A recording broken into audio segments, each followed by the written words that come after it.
when you go to sit down with someone and they're going to sell a property, most people have where they are right now and where they want to be. And the bigger that gap is, the more that they're willing to knock off the price in order to solve that problem. A lot of people think in negotiation is this like back and forth haggling. Really what negotiation is like, how can I solve your problem and how can I make that deal work for me? Today, I'm sitting down with Michael McKay to talk about negotiating smarter deals and knowing when to pivot. He went from Airbnb to flipping properties, and his negotiation tactics for deals is next level. So if you want to learn how to negotiate your real estate deals, whether it's a short-term rental or a long-term rental, this episode's for you.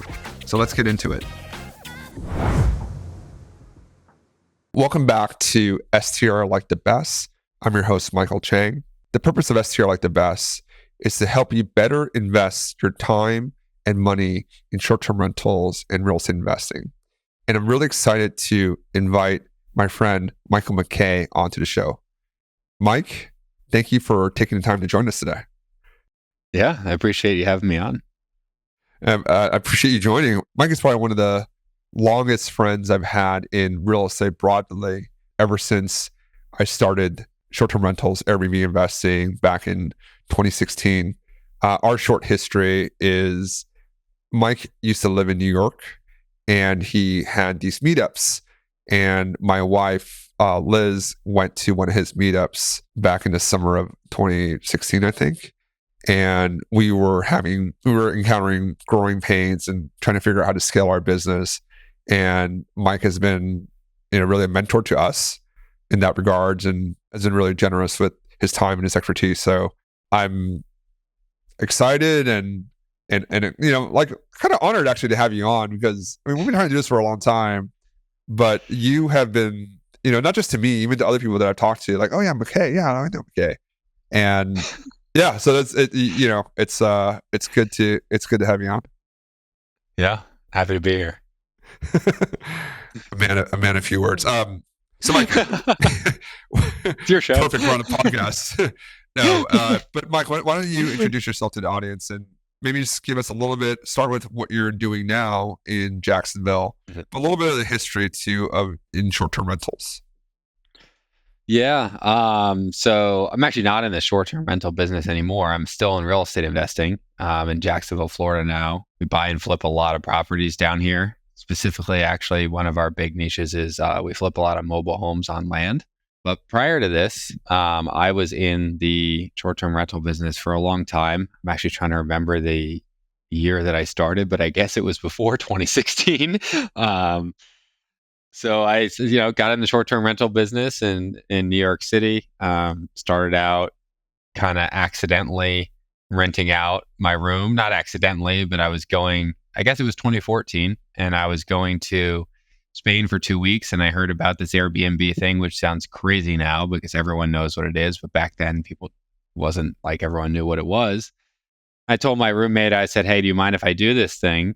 I'll give you 20% of the profits if anyone even books on here. And, you can just let them in or whatever and clean the place. It was a very low quality listing with some very low quality cell phone photos, but it booked right away.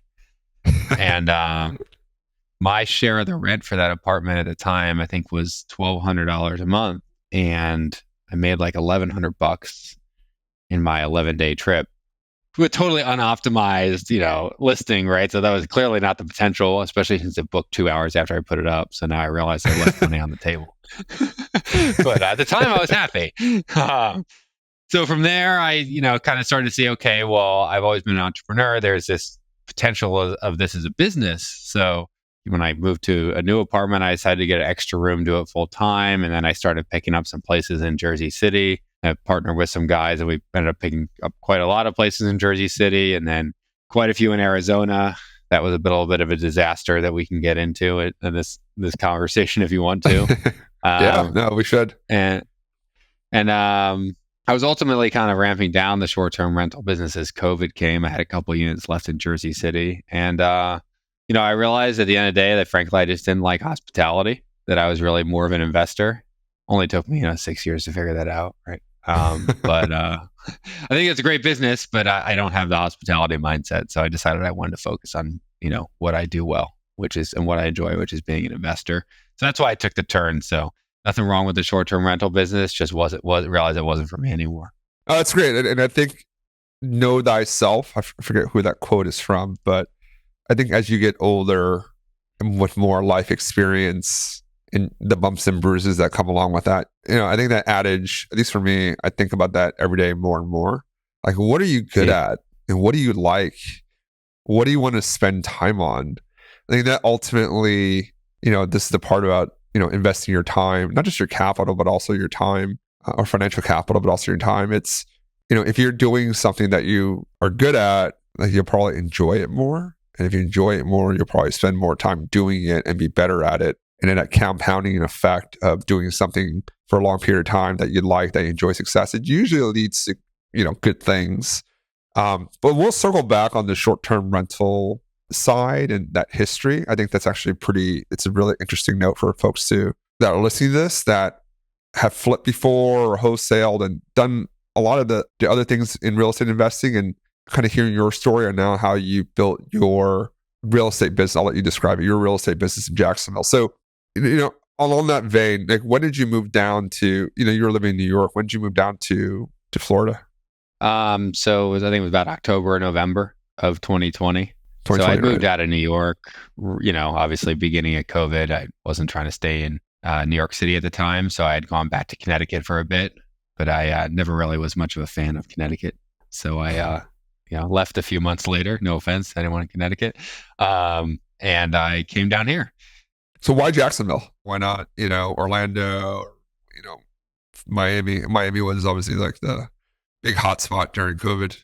And now. Yeah. So people always ask me why I picked Jacksonville as a real estate market. And the answer is I didn't pick Jacksonville as a real estate market. I picked Jacksonville because I had been coming down here for a long time when my grandparents used to live here. And during COVID, we still had my grandparents' house at the time. And I had a place to go that wasn't Connecticut. And so I didn't necessarily plan on staying here or starting a business here. I just came down here and I said, well, I'll go for a month and see if I like it. And I can do what I like business-wise. I don't want to say anywhere, but in a lot of different places. So I came here and I really liked Jacksonville. Miami is a little too chaotic for me. So it was really more of a personal choice than it was a business choice. I didn't look at the top hottest real estate markets in the United States. So I just looked for a place to live. If you see a list of the hottest real estate markets, you're probably too late to be candid. But it's, I think it illustrates a good point about there's always opportunity. There's opportunity everywhere, really. Mm-hmm. And going to a place that you're familiar with, that you have connectivity, that you have history with, I think it gives you more confidence in making, investment decisions, because you just have a larger data set of experiences and maybe network to pull from. And that really kind of helps you at least stand up a business initially, and then then it's kind of up to the quality of the entrepreneur. And that probably and we can hit on this too, but I would think your experience in short-term rentals probably helped you in multiple ways as you scale your flipping business. But maybe and I don't want to pigeonhole it into flipping if you're doing other stuff, but maybe just talk about what your business is now, and maybe some numbers if you want to share. How many volume in terms of how many houses, property value, whatever you'd like to share. Sure. So it is mostly a flipping business for now, just because of where we are with interest rates. We just aren't able to keep the number of rentals, long-term rentals that we would like to keep. The core of our business is, and that's where I say everything starts from, is direct-to-seller acquisitions. So a lot of people think of that as wholesaling, but we actually buy a lot of the stuff ourselves. It's the same methodology, right? As you're marketing to distressed sellers and you're trying to buy a property for a discount. So that's where our business starts. We're good at marketing. We're good at sales. My vision is to build this to have another, 3 or 4 sales reps hired. And if I could build a sales team of people who are making amazing money for Jacksonville, which my target for my sales reps to make is $250,000 a year, then we're going to do really well as a business. So that's where it all starts.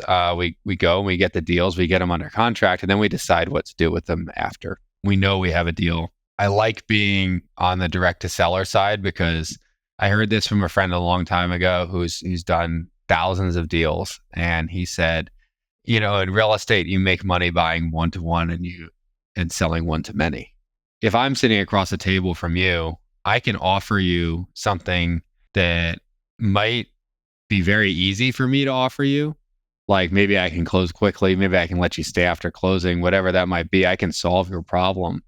I can get it done before the foreclosure auction in 6 or 7 days. And to me, that might be something that's easy to do. But to you, that's worth a very large dollar amount. Or maybe I'll evict your tenants. Maybe I'll buy it with your tenants in there and I'll take care of them after closing. Most people are scared to do that. But to me, that's just a process. We've done it once and we'll do it again. I can solve these problems for people being one-to-one that are worth an exponential amount dollar-wise to what it really costs me to solve that problem because I have processes in place to deal with it.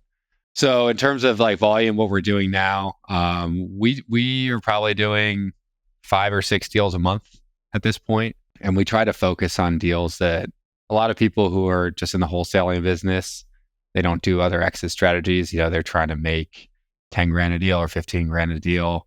My theory is I'd rather do less deals and make bigger margin. There's a lot more safety in that.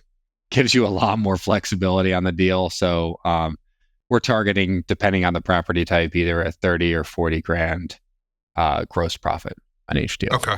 Hey guys, I hope you're enjoying the episode so far. If you can think about how you found this podcast, maybe it was on TikTok or Instagram, or maybe someone shared it with you. I don't run ads for the show or have any sponsorships. So the only way this grows is through word of mouth.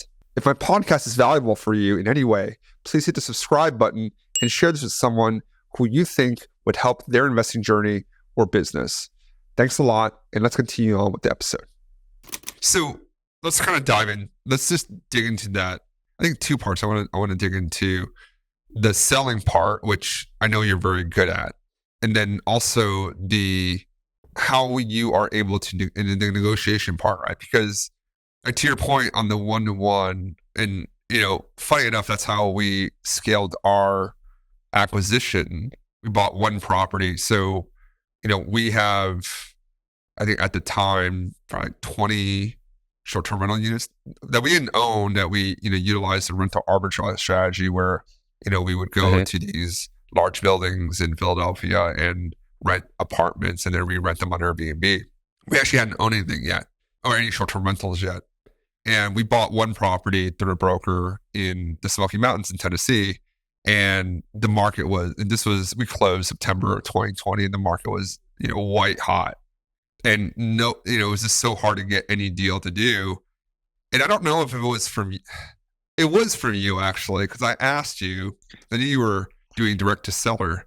I think I asked you like, what about we send postcards? You're like, yeah, you can do that. There's other strategies. I remember, I think you're the one that recommended click to mail. Dude, I made so much, that one piece of advice made us a lot of money because I basically took that. I went through the property tax records of the communities that I liked. And I had a VA go through all that, put in a spreadsheet. I wrote down some pretty basic copy and we sent it out. And I think we sent 150. I remember it was like 100, maybe we sent like 150 or 200 in the first batch. It cost us maybe $1.25 maybe each. It was like $300. It's like, let's try it. If it doesn't work, $300. Doesn't matter. We got a couple responses that didn't pan out to be anything. But then there was a property that a broker had showed us. We didn't like. We're like, he was like, it's a competitive process, blah, blah, blah. And then the seller ended up not liking the deals and walked away from that broker. And then after their brokerage agreement had expired, he called me. He's like, yeah, hey, actually I got your I've been holding on to your postage card until the listing agreement had been done. And the listing agreement expires on Friday. And I don't know if you're so interested, but I know you own something here too. So maybe we just do a deal together. And that's what we did. And it was a 6-bedroom. We bought it for $729. We got like a $5,000 seller credit. Probably the best deal I've ever had. That thing has done over $200,000 of gross revenue every single year since we bought it, with a very minimal $10,000 redecorating. So it basically cash flows like $100,000 a year plus. It's ridiculous. People like, I tell people the numbers and it almost sounds unreal. I don't even like share the numbers anymore. So with you, I'll just tell you. And then like this year it's on track. Even like in, as the market slowed down, it's still year to date, it's like 187. On the high, it was like 220 something. Anyways, like great numbers.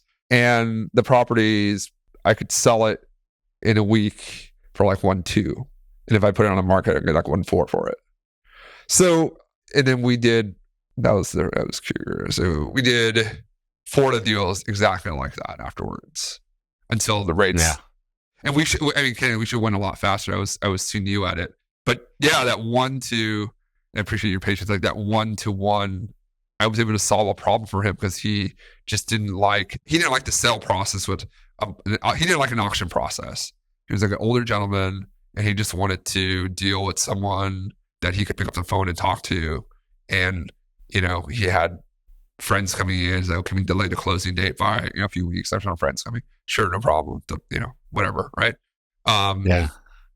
It was amazing. And the one to many for me is the Airbnb side. For you, it's obviously your seller universe. But yeah, I think that's your friend is very wise, because I think that's a great way to create value for yourself, is delivering something that maybe it costs you very little, but it's worth a lot to the other side. And you can only ascertain that when you have a direct conversation with someone. You're sitting on the phone with them, or a video call across the table, on text, whatever it is, whatever the methodology is. You can actually, get a great deal. And yeah, I don't know if I shared that with you, but it worked out really well for us. Yeah, I didn't know. I mean, I knew you got one. I didn't know all the details. We got 4 that way. We had 4 that way. And it also helps you when you create that connection. Like we got off market things that weren't listed yet. They were like thinking about selling. Okay. They didn't want to pay the 6% to the brokers. So that was like, all right, well, this is the comp, and let's take 3% off the deal, and I get time to do my due diligence as well, versus just having to, sign a contract with no contingencies. So it worked out really well. And, I guess the question I want to ask you is, how much has that helped your, as you're thinking about, people are thinking about flipping, I presume that's like a really good way to get something to give you that 30, 40K of spread that you can work with versus the typical 10K spread. And then maybe talk about like how that helps you, get that big of a discount, or how that makes your deal process kind of work a lot better. Your selling, your ability to sell direct. Yeah, I think it's huge. And, I'm in a market like Jacksonville where, these homes that we're flipping, we're selling usually for sub 300K, usually 250, 300. Maybe we do some 350s. So obviously you're going to want a bigger margin if you're in a 600K, $700 million price range. But I think it's pretty simple. When you go to sit down with someone, right, and they're going to sell a property, most people have where they are right now and where they want to be. And I call that gap pain, right? And the bigger that gap is, the more that they're willing to knock off the price in order to solve that problem. So in order to negotiate with someone, a lot of people think of negotiation is this like back and forth haggling. Really what negotiation is like, how can I solve your problem and how can I make that deal work for me? So the bigger of a problem they have, it's just a conversation with them. The bigger that gap is, my job is to then go and build a bridge from where they are to where they want to be. And if that gap is really big and I build a bridge that gets them there perfectly for what they're looking for, then they're ecstatic to sell me the property. And it sounds crazy, right? Like I used to be a real estate agent, and at I don't want to say every closing, but every couple closings, people are sour about something, right? Either like, oh, well, you got me my price, but it took 4 months, or, oh, you got me my price, but the buyers were such a pain, right? But like when I go to a closing for a property that I'm buying and I'm really solving their problem, even though I'm buying the property at a discount, I mean, people are like, thank you so much. You helped me out of this situation. Could you give an example maybe of like a deal that you're especially, it doesn't need to be the most profitable, just a deal that you're especially proud of? Yeah. I have one. The reason I'll tell this story is because it's a very unique situation that requires, like, no one would think that this would be something that would cause someone to have that gap. Right. So I'm particularly proud of this because I sat with this person and I really understood what was going on in their world.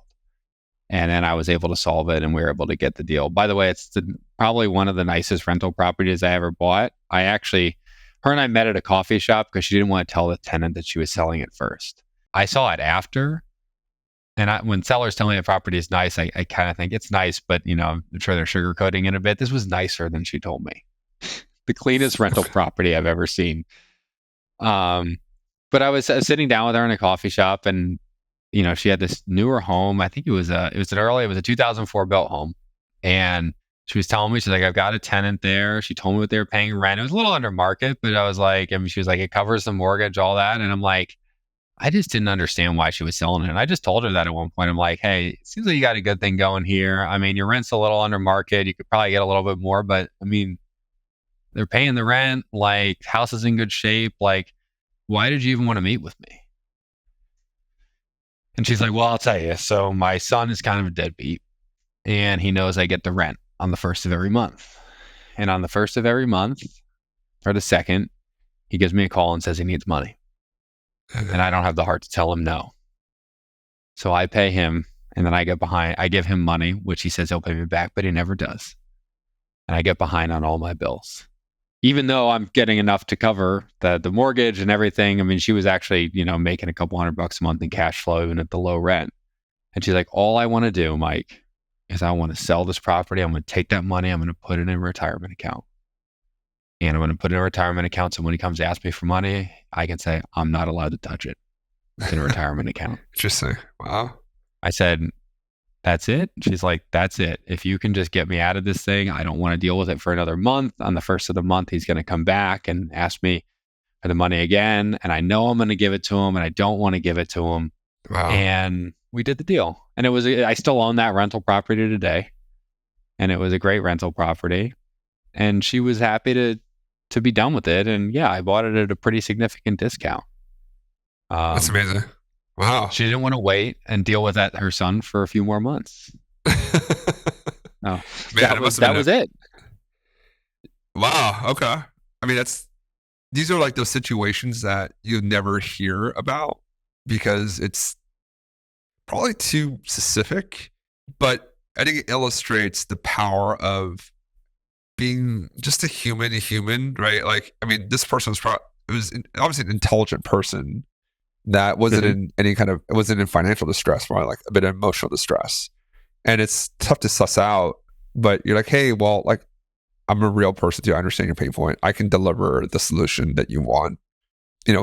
This is a deal that I can do. And for her, it made sense, right? Even though she was, she might have got more and she marketed a deal, but then the son probably wouldn't have came back and be like, oh, wow, mom, I saw that you sold this for $800K. Like, I now have this new problem that requires this. And for her net, she probably nets more doing directly with you than she would have, gone through the brain damage of a few more months and brokers and showings and all that nonsense. So yeah, I mean, kudos to you. And I think that's where, and it's kind of funny that, like you say you're not good at hospitality, but this is like, I mean, that's kind of like hospitality, right? Like you're servicing, you're servicing a need that, maybe not continuously. It's like a one-shot thing versus on the Airbnb side. But look, I mean, congrats on that. I mean, how many rentals do you own now? We just have three. Three? Not many. Okay. Yeah. And then how big is your staff, your sales staff? So right now, I had 2 sales reps, but I let one go recently. So I have 1, but I am looking to hire a couple more by the end of the year. All right. If you're a sales rep looking to work for someone, great. You should contact Mike's information will be in the show notes. You should come contact Mike and talk to him. Yeah. He's I will vouch for the fact that this man is a great teacher and learn a lot like I did and make a lot of money like I did. Well, I appreciate that. It's true. It's true. Let's talk about, let's transition over a little bit to, you obviously have built a nice business for yourself in Jacksonville. Before we got on, we were talking about the market, right? Obviously it was a very hot real estate market until 2022, 3, pick your point. And then as rates have increased, and obviously in Florida with the weather issues, we're recording this October 2024, we just had two major hurricanes go through.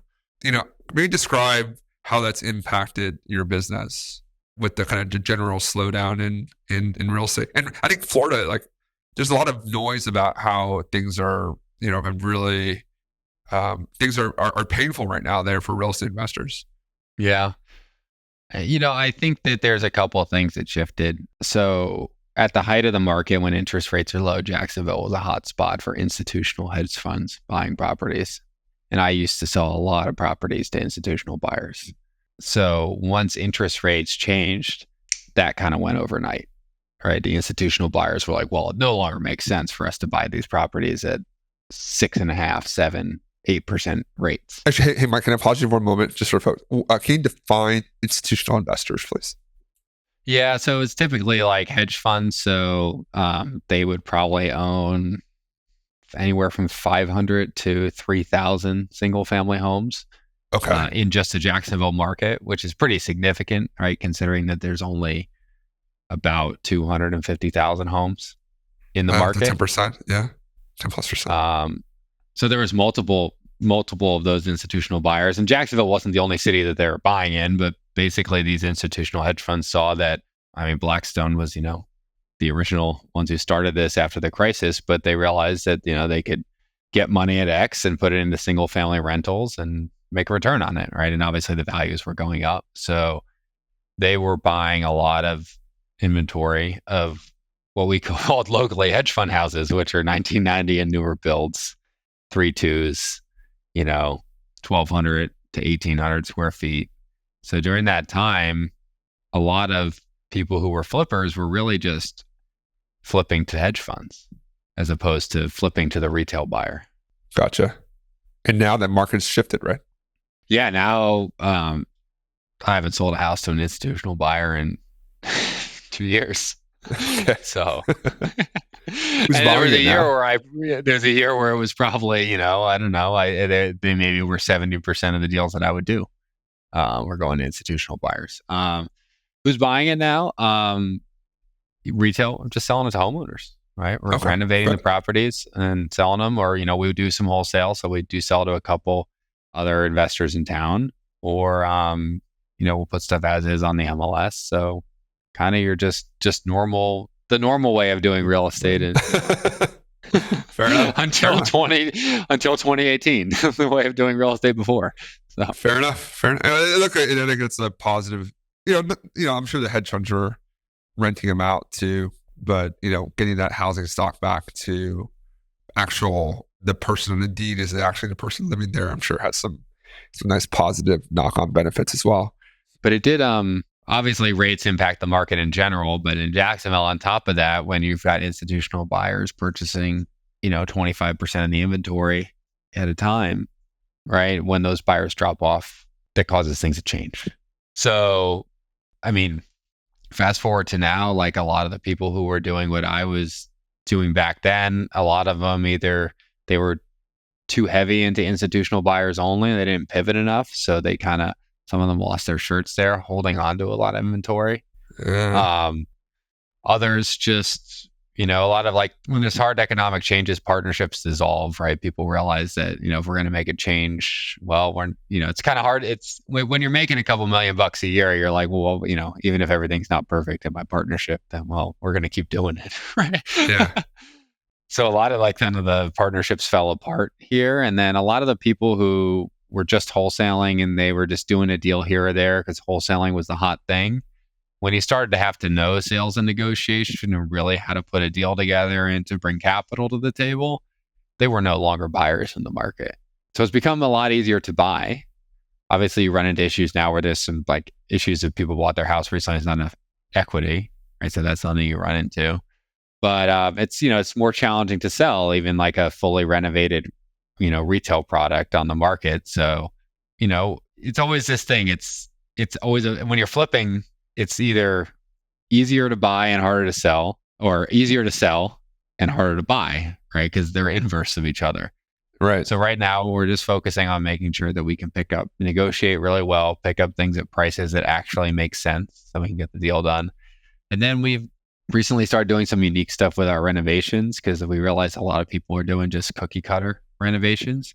And, we still have like a standard template we follow, but we've just added some upgrades that kind of make our stuff stand out. Nothing Okay. crazy, just, nice different color tiles in the bathroom, barn doors, things that you just don't usually see in a $250,000 to $300,000 home. Yeah. And Okay. that's helped keep kind of our days on market still like, within a few weeks we're under contract. Oh, Whereas wow. there's a Okay. lot of stuff sitting on the market right now. That's great. That's great. Well, I won't dig in further there. There's some nice trade secrets that you've built out. So great to hear that. I think there's a lot of misinformation out there. It's just too broad. I think you find someone that's really deep in the market that's doing deals, and there's always a way, if you're creative enough and you have something that you do very, very well, and for you selling, like, you can make it work. I mean, you have to just pivot and try new things. I'm sure, you probably had some deals that didn't work out perfectly. You're like, oh, well, actually, wow, so why these barn doors?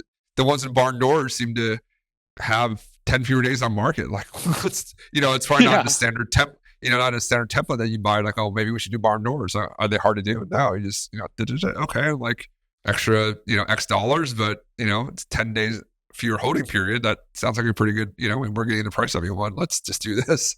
And then I think one thing that gets lost is like, once you pick up a few, for me, it was just that one postcards or barn doors. Like, you pick up one or two things that you learn that works, 2-3 of those things, and then you have a business because you know how to do that, or knowing how to talk to a home seller, like a real person that has a family issue, or whatever inefficiency that you found in the market, you're able to deliver that solution at scale. Like, then you create a nice business for yourself. So kudos to you for that. Yeah. I want to, and we're kind of hitting up on time, but just because I could talk to you for hours, and I have talked to you for hours. One of my problems, but I want to just talk a little about because I think a lot of people are short-term rental real estate investors, and they hear a story about, oh, well, Mike was doing short-term rentals for since 2014, so 6 years, and then doing flipping. I mean, you were pretty successful at it. You had a big meetup in New York and brought a lot of people together. Obviously, New York market has changed a lot since 2014, but to the extent you want to talk about, like, you reference Phoenix being, or Arizona being a disaster, instead of like kind of going into what the disaster was, but like, what did you kind of learn from that, and how has that kind of made you a better investor?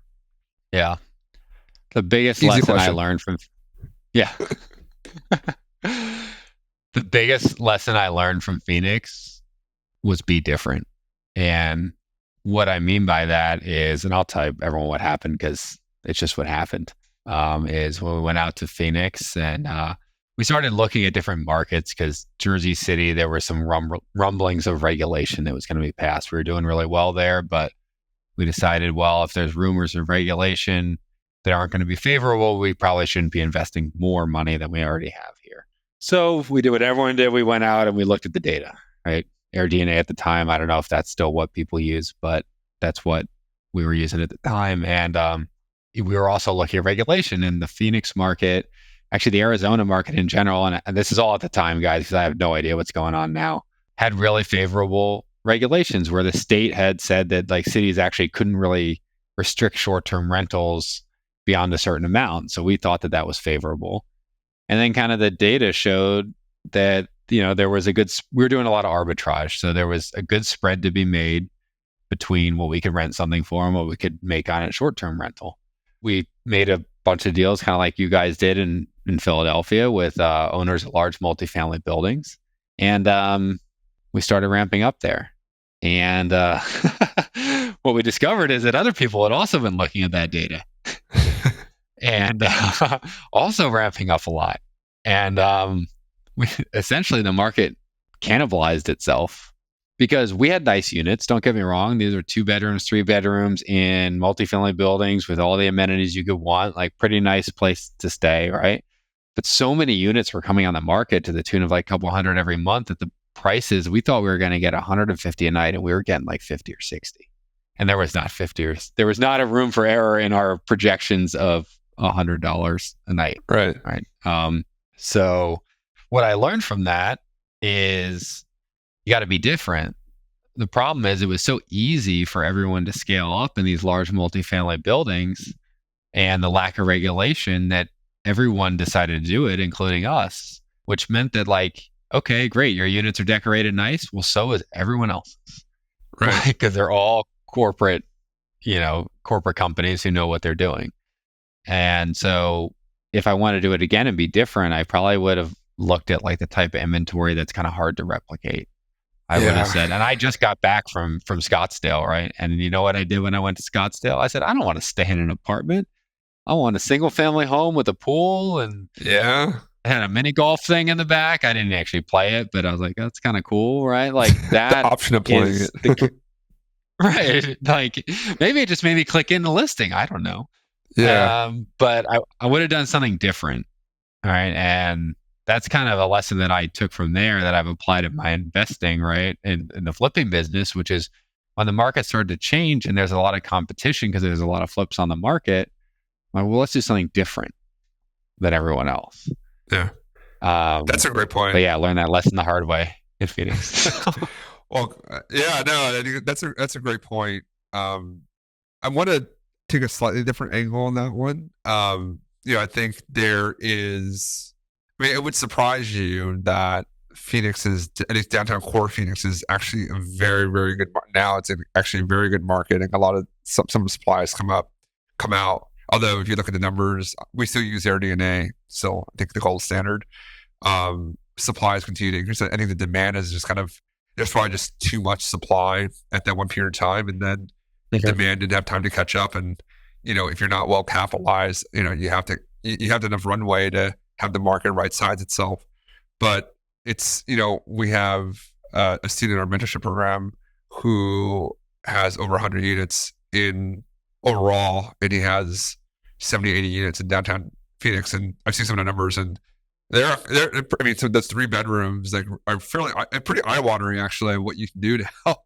Some like really, really eye-watering returns there that if you had told me, I wouldn't have believed it until I saw the numbers. It was like, oh wow, okay, it's pretty legit here. So, and he does do some things that are different. We kind of teach more on design. I think you got to design it a little differently. From a location perspective, you want some barriers to entry. And I think from your point about being unique and the house that you stayed in Scottsdale, I definitely think like now buying, like we just bought a place in the Catskills. I think I told you, I may or may not tell you this. We just closed in June. But we really looked for something that was, unique, any unique views, unique location, backyard that we could, put in a hot tub, a sauna, really nice fire pit. We ran out of time, but we're going to build this nice deck that you can see the ski runs and geodome and a pool, a cowboy pool, not a real pool, but good enough for kids. Just like, and then some outdoor games that the mini golf, just things that like really will stand out. And I think that is like, if you're buying right now, like that definitely is the game. Like the $500,000 house that worked, the $500,000 house that you put $20K in that worked really well in 2022, 2021 doesn't work now. Mm-hmm. Now it doesn't necessarily more expensive, but it just has to have like much more unique features. You have to do a lot more with it. You can still win, but the game has definitely evolved.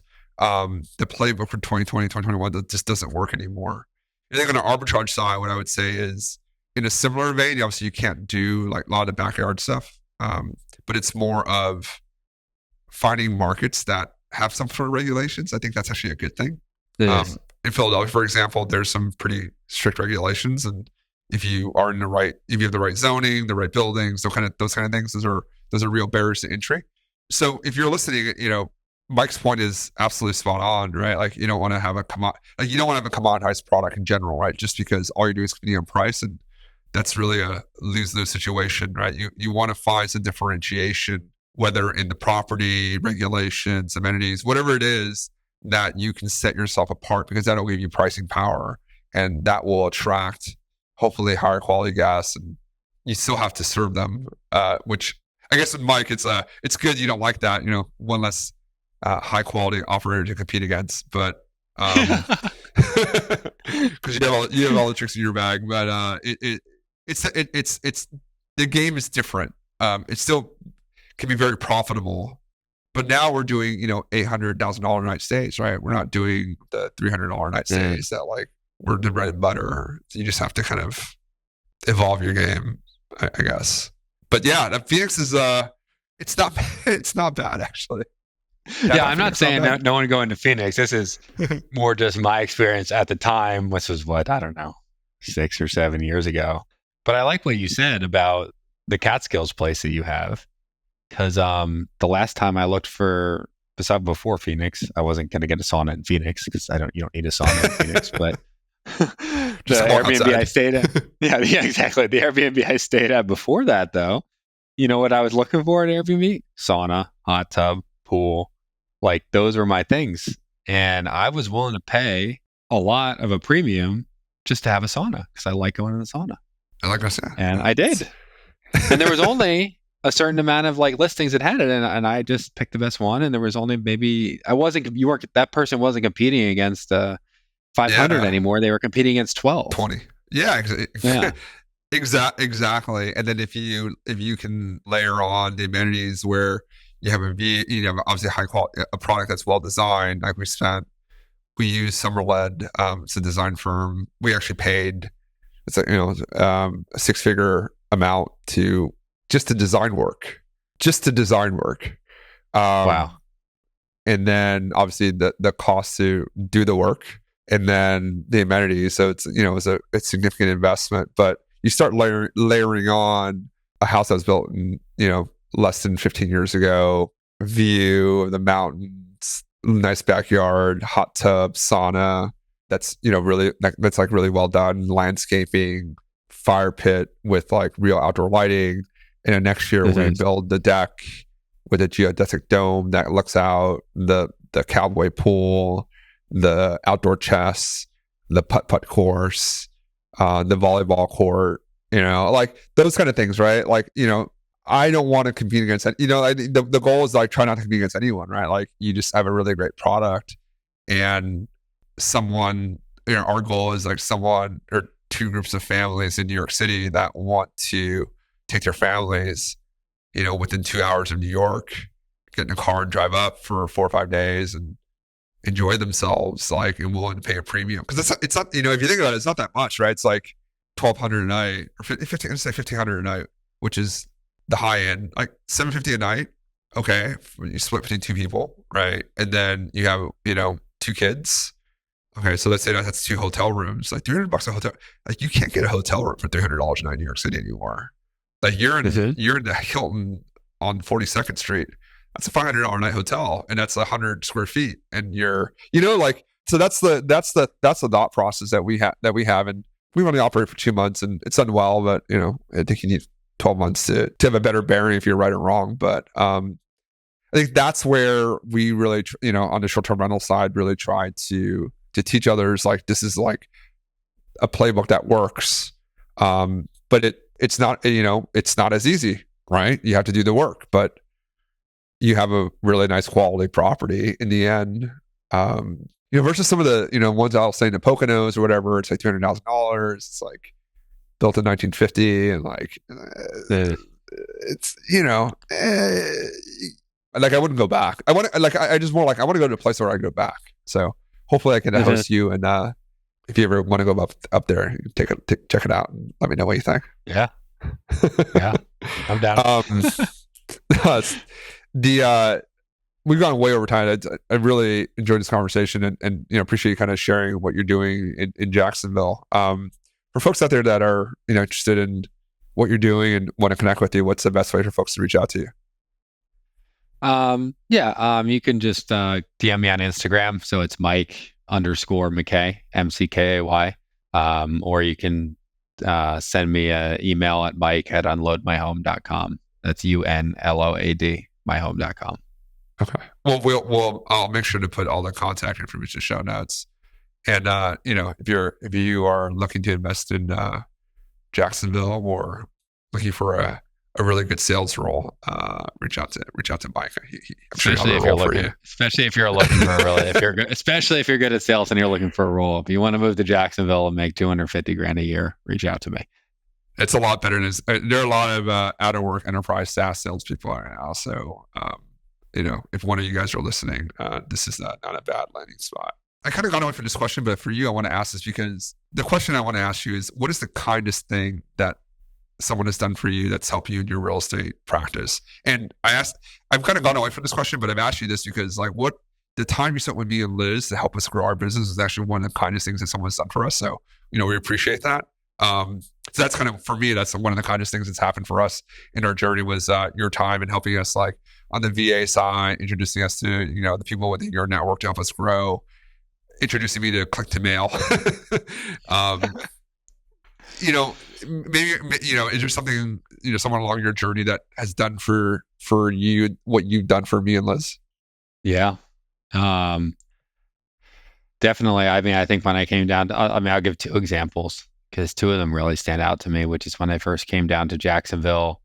I really, despite the fact that my grandparents used to live down here, I didn't know anyone down here at the time. And I started reaching out to people and, I'd reach out to them, connect with them on the phone before I got here. Still COVID, although that didn't stop much in Florida. But a lot of people kept saying I should go to this one event, which was they're like, this is the best networking event in town. And they were doing it online. And I just said, okay, I'll go. And so I met one of the guys online who I didn't know at the time when I met him, but was one of the biggest, probably actually for quite a few years, was the biggest flipper in Jacksonville, buying about 400 homes a year. I didn't know that at the time. He just seemed like a cool guy on the networking event call. And he's like, hey, here's my number. Text me when you come to Jacksonville. And I texted him when I came to Jacksonville and I said, hey, I'm in Jacksonville. He said we should get coffee. And we did. And he helped me out on a ton of my deals. I mean, we probably did, as I was learning kind of the wholesale side of the business, I probably did 25, 30 deals that I joint ventured with him to learn the business in the beginning. We split the profits on.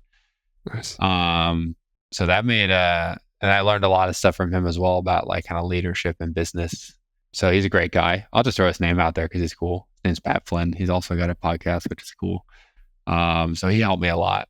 So that's one of the kindest things. And the second is actually a guy I had on my podcast, Jonathan Wisman, who wrote the book Sales Boss. The time he's filmed me on my podcast and after, and then he's helped me sometime since. I actually saw him when I was in Phoenix, but he kind of broke my belief on that. At first I was doing all the sales myself and closing all the deals.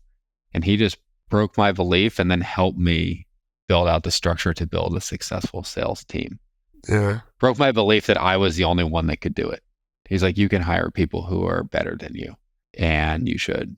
And then taught me the path of how do I find those people and how do I hire them? How do I onboard them? And how do I make them successful so I can build a great team of sales reps who make a lot of money for themselves and also make a lot of money for me and are happy to. That's important.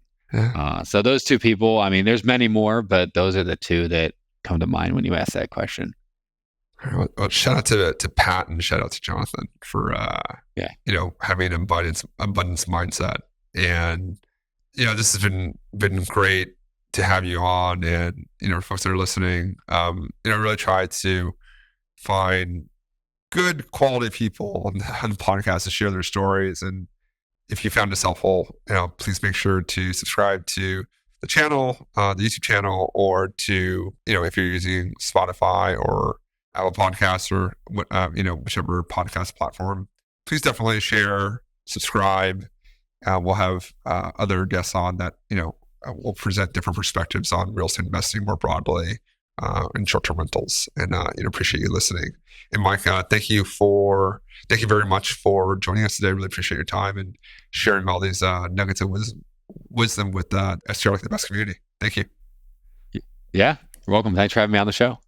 If you found this episode valuable, please make sure you hit the subscribe button so you can get notified when I put out new content on Airbnb investing. And if you want to learn about how to work with me more directly, I have links below on my description. Click on those and let's figure out how I can help you with your Airbnb investing journey.